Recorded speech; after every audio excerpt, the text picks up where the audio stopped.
Now, welcome to this interview segment. And as we promised, today we'll be talking about religion and nation building. You know, it's an old topic though, but you can never get tired of talking about the contribution of religion in nation building. And we're very lucky this morning to have as our guest in the studio, Pastor Bowale Ikotun of the Elevation Church.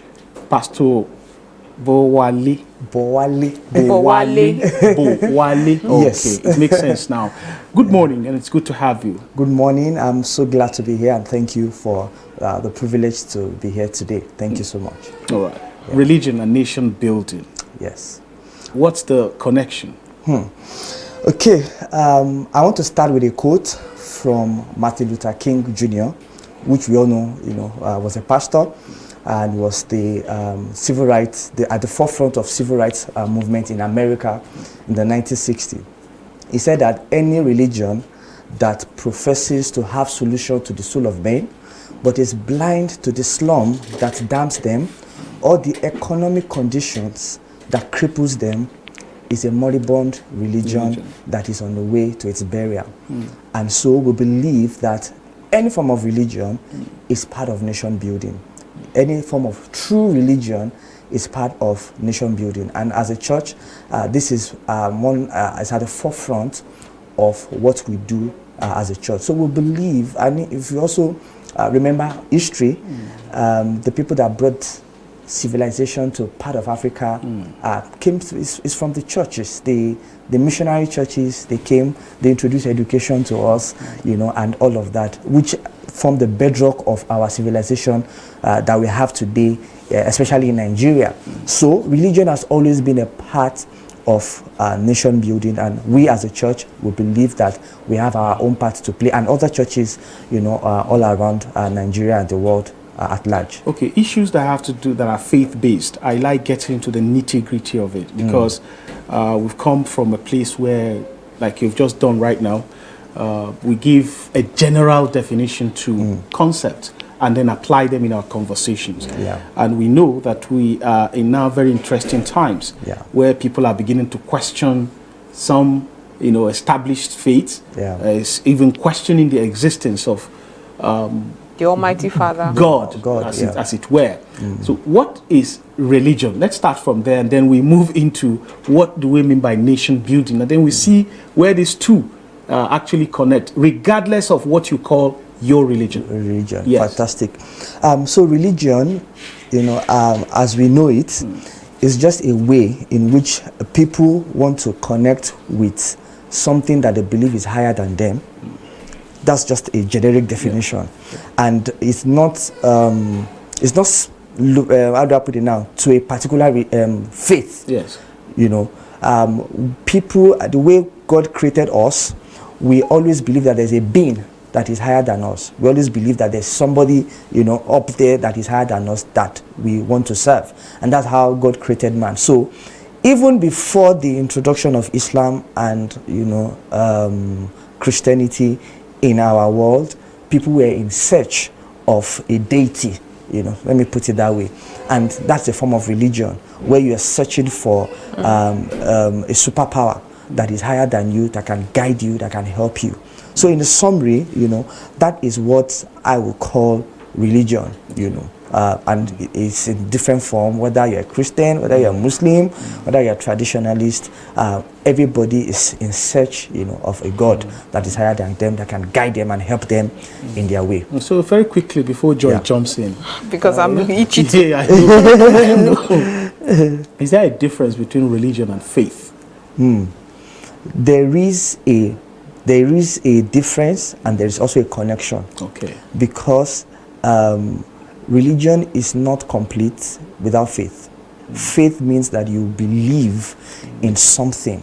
So people practicing, religion have faith in a particular God that can save them or that can help them. So if you don't have faith, it is impossible for you, for instance, in our own religion, for instance, which is Christianity. We said the basis of our Christianity is based on faith. Faith in Jesus. So faith is part of religion, but much more than that, there are other people, that do other things, which not necessarily is faith, but you cannot practice some certain religion without faith. Yeah. All right, Joy. Well, let's bring it down to our political landscape and the role religion has played. It has been said that religion has been that field that has in fact divided us more than anything, especially in Nigeria.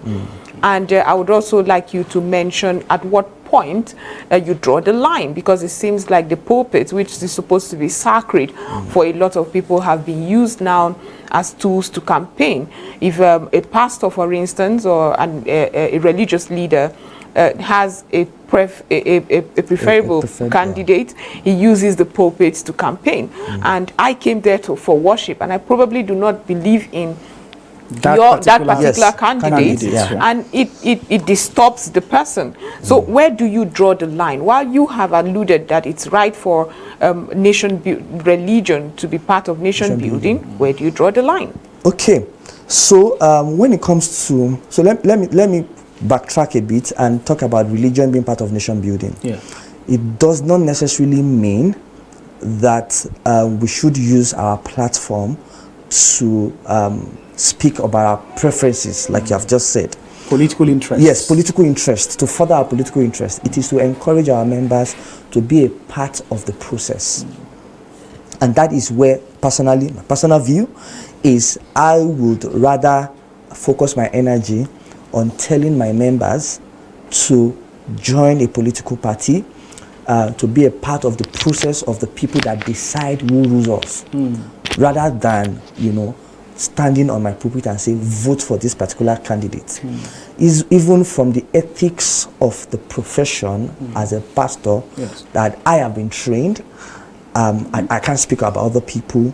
You don't use the pulpit is a platform just to, minister to people and encourage them to be good citizens. That's part of religion, being nation building. Encouraging your citizens, be good citizens, work hard, be honest, don't be part of corruption. That is what we are talking about, and that is what should be more emphasized on the pulpit.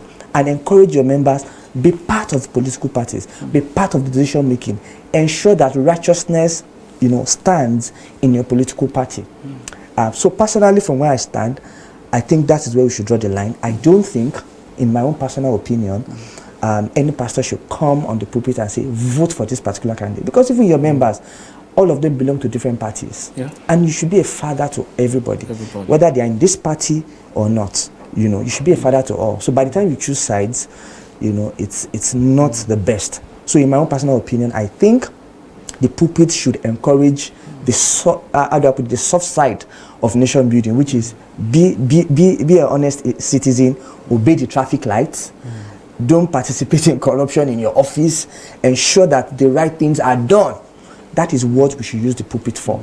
Right, but are you concerned that there's no sort of regulation? It's all about morals. Anything that a religious leader does, we just said, oh, well, he must be directed from the Almighty Father. And there's no sort of regulations in Nigeria that says this is crossing the line. You have some sort of fine or punitive measures meted on people who go above and beyond in the name of religion. I think... yes, there's no regulation, and I think political leaders are always very careful. And it's not only in Nigeria that this happens. It happens all over the world. The last election, I don't know if you followed the last election in the United States, we also have similar preachers who are using their platform to front load a particular candidate, and there was really no, because it's freedom of speech also and freedom of opinion. So if you want to bring in regulation, where do you also draw the line between the person's freedom to choose whoever I want to? The only thing is that it's just making it public, which what we're saying that the ethics of the profession, you should not necessarily make your own preference, public. So you don't want to have regulation to manage people's freedom of speech and freedom of choice. Well, I think for me, contextualizing this conversation with respect to how religion has helped and can help in nation building, if we go back, like you pointed out earlier, about the role religion has played, especially in Nigeria, even in the media space, We know that the first newspaper was, brought into existence by a Reverend Father, Reverend Father Henry Townsend, who brought in the Yoruba newspaper called Iwe Irohin, Awara Egba to Yoruba, in the 18th century, 1859 specifically, in Abeokuta. Then you come to the education landscape. You can't even say too much about the role religion has played in advancing education in Nigeria. And I think the only area that has been very sensitive is in the area of political consciousness, political development of the nation, which of course is very, very important, very, very important, because everything revolves around politics. And I think this is where a lot of people that found themselves on the pulpit find it very difficult to draw the line between what is my own preference and what the flock needs. And what should I be telling them at this point? Should I be speaking for myself or speaking in the interest of the nation? So going forward, what would you be saying to your senior colleagues, those at your own level and those looking up to you? You know, like I've said before, and for us as a church in the Elevation Church, we encourage a lot of our people to be a part of the process. And the reason why, you know, when the righteous rule, the nation rejoice. That's what the Bible says. And when you don't have enough righteous people in a political space, then they make the decisions for you. And then you are forced to then choose between the lesser evil. And what we are advocating for and what, you know, we are saying is that probably going forward, what we should do is that let's get enough of our church members, let them be a part of the process. And I think that is where, you know, that's where we really need a lot of our leaders to be frontal and be asking your church members, which political party are you? Which do you have your voter's card? You know, are you part of the process? You know, so I think when we do more of that, it would help us. One of the things I also want to say is that, like I said, church should not only focus on feeding the spirit, they should also focus on feeding the soul and the body of men, especially in this our nation where there's a lot of poverty around. And we as a church, that's some of the things we've done in the past, where in the community where we find ourselves, we find a way to meet certain needs in those community. And we encourage our members who have businesses, you know, who have means, to say, don't look away. In your CSR initiative, look at the community within the church. What can you do? If there's a community where you are, there's no boil water, or there's no light, or there's nothing, what can you do from the profit you're making in your business to impact that community? Now, when we begin to front load those kind of initiative, when a church member now decides to contest for an election, because the person has been doing it normally before, you know, it's a lot easier. It's a lot easier for people to relate that, oh, when this guy was even just doing his own normal thing, he remembers us, he does this for us, he does this for us, and people will easily connect. So I think those are one of the ways that religious leaders and churches, mosques should be able to encourage, you know, their members to be a part of the process, and that's what we should front load going forward. Now, you're a young pastor, so I'm sure you engage with young people a lot. When you do this engagement with them, does it also, are you despondent or really concerned that there's so much secularism? I mean, Africa used to be a very, not just religious, but spiritual nation where everybody knows that I don't want to do this to you because I know it will come back to me. I don't want to dress a certain way because it's not the way of the Almighty Father. I don't want to, there's several rules that were embedded in us by our great-grandfathers. It didn't necessarily come from religion. It came from our tradition and the fact that, you know, you have to do the right thing, because if you do not, it will come back to you. But we're seeing a more generation that doesn't really care about this. When you go into the internet, I am sometimes appalled at what people do, and I ask myself, where's your father and mother? But when you are a religious leader in your own space, when you engage with them, do you also face that, and how do you navigate it? Wow, that's a very interesting, very interesting question. Talking with young people, one of the things I found out in my engagement with young people is they are in two categories. There are some where they have not been taught properly, and they don't see anything wrong in what they are doing, and that is a big task when you don't even know that what you are doing is wrong, and nobody has taught you otherwise. So that is the starting point for those category of people. You really need to be patient with them. You need to show them in the Bible to say what the Bible says is that we should be moderate in our addressing, in our outlook in life, and not to be too extravagant. And then you trust God to work in their minds and all of that. Then you have the second category, who are just recalcitrants. They know what they are doing, and they do not care any longer. Don't care, about that. What you can do for those ones is to continue to pray for them and continue to tell them the truth, that what you're doing, just think about the future. Just think about, and there's something they say, internet never forgets. True. Exactly. So in the next 20 years, if you look back, will you be proud of the things that you are doing today? So appeal to their conscience. Those second category of people, appeal to their conscience and paint a picture of, is this how you want to live your life forever? You're going to be old one day, you're going to be, and when they bring all of these pictures out and all of these things that you've done in the past out, will you be proud?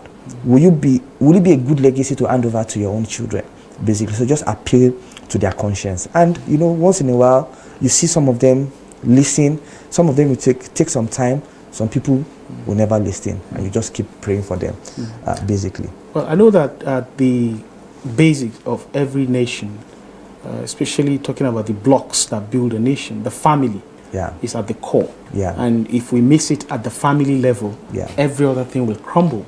Are you alarmed, especially with your engagement with your members or congregation, so to speak, at the rate at which the family unit is disintegrating, and it's also losing its focus with respect to what you've just talked about, building the humans that they produce? Exactly. You are very spot on. You see, before the first institution that God created from the Bible is the family, even before the church, even before the nation. So at the bedrock of any nation building, you have to start from the family unit, because the people who do the vices, or who, you know about the story of a young man that just passed, the controversy around that young musician that just passed. And the question is, the people, or the allegedly people that said they did something to him, they came out from a family.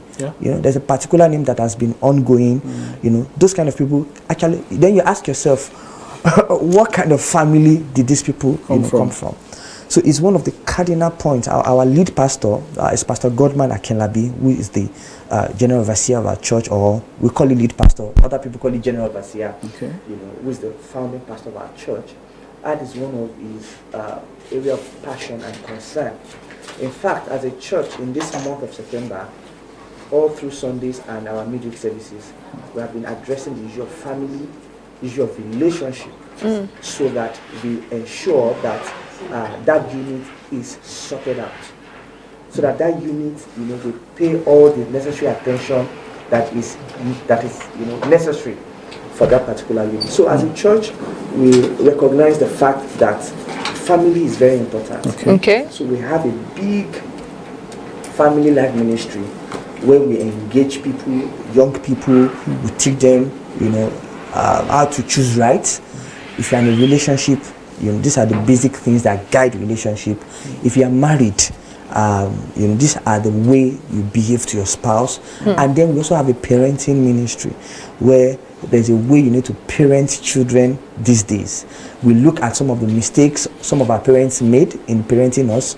We also look at to strike the balance between their excessive discipline and then showing love to You know, and warmth this- among yes, above warmth everything, and all of especially that. African parents. Especially African parents, you know. For some of us, we grew up with slap. Of course. And a lot The of best corrective. you know, I don't want to even believe quote- with smart and they like even that. quote Bible for us that there's foolishness in the heart of man. The God of correction course. will take it out. Yes. And that's what my own parents use, which, you know, it has its place, but course. it also has a negative side. True. Because I have seen a friend whose parents always beat him every day, and the guy ended up, you know, being a drug addict with all the discipline the parents gave him. In quotes. In quotes, Yeah. do you understand? So it tells you to say that rod alone does not work. There's also An a part excessive of- rod does not work. excessive rod doesn't work. There's a place of love. African parents don't know how to show love. You know, they don't know how to show love. They don't know how to communicate love. So we have a very big parenting ministry. We do parenting seminar just to let people of this generation know that God will ask you the way you raise your parents. God, your children, God is going to ask you. Because the Bible says that children are the heritage of the Lord. And so if is an heritage, is a gift from God to you, He's going to ask you. The So it gift is I important. gave the gift I you. give to you. The gift I give to you, how did it turn out? I think even in Islam, Yeah. it's still the same thing that all of you are shepherds. Yes. And unto every shepherd is a flock. These flocks translates to the children. Yeah. If you are a man of the house, your wife is also a flock that you must account for Yes. at the end of the day. Yes. Now, but essentially, you know, religion, she mentioned the word secularism. Yes. That Nigeria is increasingly becoming a secular state. You know, that term, as fluid as it is, it's a very sensitive one. There are people who will tell you that Nigeria is not yet a secular state. There are people who will agree with you that Nigeria is just a religious state by lips and all of that. We have to agree that whether we like it or not, there are multiple of religions in Nigeria. Yeah. And at the heart of nation building is unity. Yeah. And unity is not an abstract concept. Yeah. It is that you are a Christian, I am a Muslim. We should be able to understand our rights. We should also be able to respect those rights. Yes. And be able to agree to say, let's live together as peaceful as possible for the interest of the country. Now, at the Elevation Church, how much are you doing to stretch that hand across to other faiths that are different from yours in the interest of nation building? Okay. You know, we've, let me give an example. In Ekpe, because our Elevation Church is in Lagos. Okay. We are just coming to Abuja. You know, we are starting in Abuja on the 8th of October by God's grace. But where we're coming from, there was a Muslim community, a Muslim school in Ekpe. The school was run down, and one of our members passed through the school and then mentioned it to our pastor that this school, it was a Muslim school. And we built, you know, 10 blocks of classrooms for them, renovated the school, you know, did toilet and a whole lot of stuff. It's on our page when we did that initiative. And it didn't matter to us that it was a Muslim school. It didn't matter to us. In fact, the then Lagos State government, when we did it, you know, wrote us a letter of commendation, you know, for doing such an act. So, because we believe that Nigeria is not a one religion country, and we need to live together in harmony. We need to live with our neighbors. That's what the Bible commanded us to do. Love your neighbors. So your neighbor is the next person to your fellow human being. Right. So it doesn't matter whether, you know, the person is a Muslim or just show love, you know, to your neighbor. And that is our mantra as a church. So we've done so many initiatives where we didn't say if you have to be a Christian to come and enjoy the benefits of such initiative. You don't have to be a Christian. Well, as a church, we have a foundation called Pistis Foundation. And we do health interventions. We do kids off the streets in Lagos, and then we also do scholarship. For the Ubomi, we call there's a health that we call Ubomi. Ubomi means health in Swahili. Okay. And we do free surgery to people who have fibroids, ladies who have fibroids, men who have hernia, and people who have a high problem, we do free surgery for them, and even dental surgery, you know, for people, free. So what we do is we collaborate with the hospital, we use their surgery room, and for 1 week, people come. And people come, you don't have to be a Christian, we don't even ask for that. You can't afford surgery. Come, and that's the only precondition. Yes, you can't afford, that's the only condition. If you can afford it, we will not allow you. The only condition is that, and we are going to verify and ask questions. So it's only for people that cannot afford it, not your religion and all of that. So that's how we have collaborated as a church, and we are hoping that as you're coming to Abuja now, we'll be able to do, you know, some of those things that we've done in Lagos, and we'll be able to do it when we come to Abuja. So the many tensions we get, religious tensions, unfortunately, some parts of the country still have that. What are you doing as the Christian community to ensure that it comes to the barest minimum in that? Is there a coordinated effort by religious leaders to ensure we do not have these tensions? Because when you look into the major religions in Nigeria, their tenets are very similar or even the same. So how can we push forward this peace, unity agenda with the religion, the Christian community starting with that? So let me say that I think people are just using, those people causing those crises are just using religion as excuse. As excuse. I have spoken to a lot of Muslim clerics who told me and told us, and of course even the popular Sultan of Sokoto and all of them have said it so many times, that those people, they are actually terrorists. They're just using the name of religion to perpetrate their, you know, devilish acts. So the Christian and Muslim are not at war.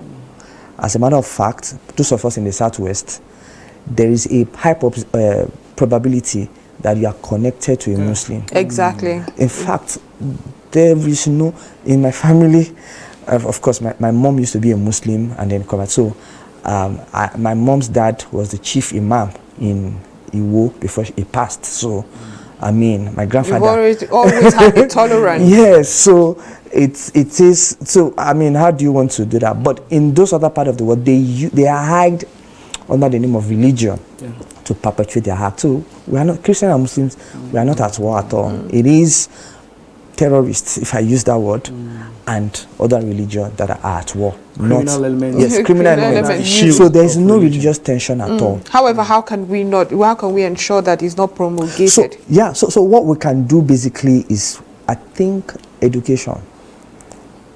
I think both religions have to promote the tenets of, when people are educated properly, you know, they won't carry out some of these things. And then I also think empowerment, because those are the two things. When people are not educated properly, when people don't have work or job, and when people are poor, they become tools into the hand of the enemy or the criminal one. So all religious organizations and government should ensure that people are properly educated, ensure that poverty, you know, is eradicated in our society, you know, or reduced to the barest minimum, and then empowerment. Let's empower our people.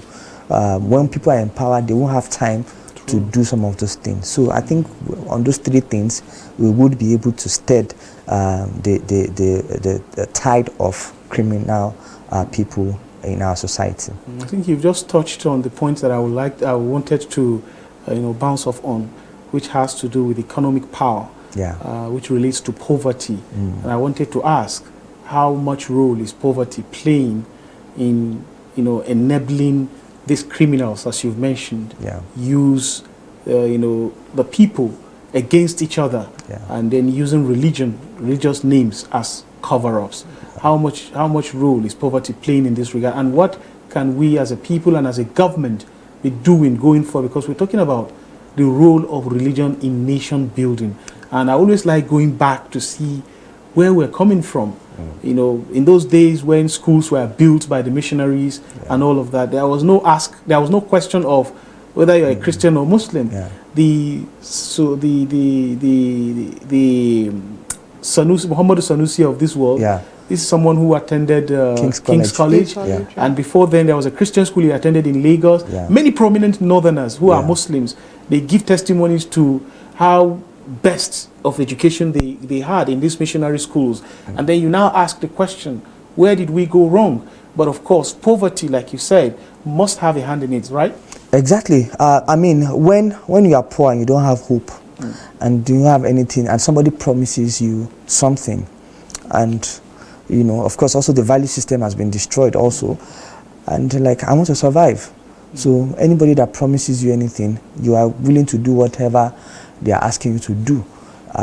So I think and that's why countries that are developed, you see that the poverty rate there is low.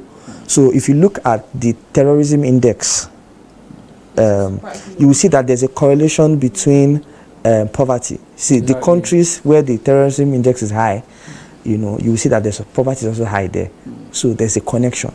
So that is why we have to constantly demand that governments do the right things, you know, and I think that's some of the things churches should also, and even mosques should do. It doesn't matter whether the president is from your own religion or not, or the governor is from you have to also demand that government do what they're supposed to do, because at the end of the day, the monster poverty creates affects all of us.